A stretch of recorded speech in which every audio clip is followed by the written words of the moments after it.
तुम्हाला माहिती आहे का, आपला देश ब्रिटिशांच्या गुलामीत असताना काही भारतीय आपल्या गुलामीचे कारण चक्क अध्यात्मात शोधत होते. त्यांच्या मते आपण गुलामीत आहोत म्हणजेच आपण भारतीय, आपले पूर्वजन्माचे भोग भोगत आहोत.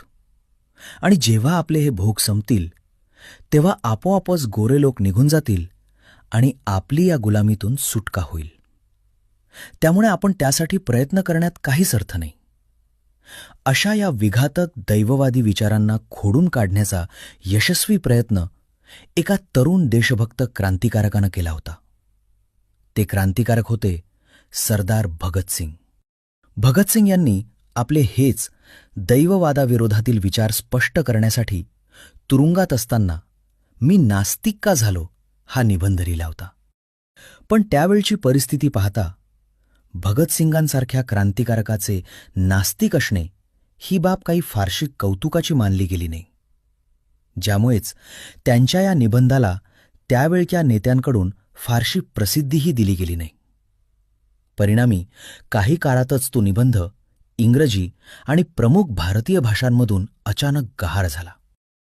मात्र या देशात एक असाही व्यक्ती होता ज्याने भगतसिंगांच्या या विचाराला महत्त्वाचे मानले, त्यांच्या नास्तिकतेचे पुरेपूर कौतुक केले आणि त्यांच्या या विचाराला योग्य प्रसिद्धी मिळवून देण्याचाही प्रयत्न केला.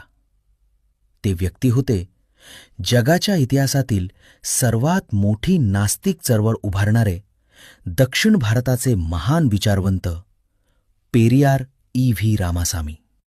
पेरियार यांनी पी. जीवनंदम यांच्याकडून भगतसिंगांच्या या निबंधाचे तमिळ भाषेत भाषांतर करून घेतले व ते आपल्या कुदी आरासू या तमिळ साप्ताहिकात छापले होते. यासाठी इंग्रज सरकारने पी. जीवनंदम आणि कुदी आरासूचे संपादक असलेले पेरियार यांचे मोठे बंधू ई.व्ही. कृष्णासामी यांना अटक केली आणि त्यांच्या साप्ताहिकावर बंदी देखील घातली.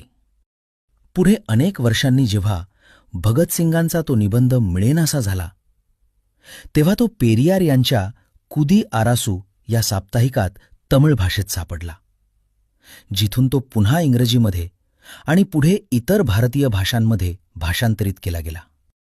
पेरियार यांच्या त्या कृतीमुळेच भगतसिंगांचे ते महान विचार आज जिवंत आहेत.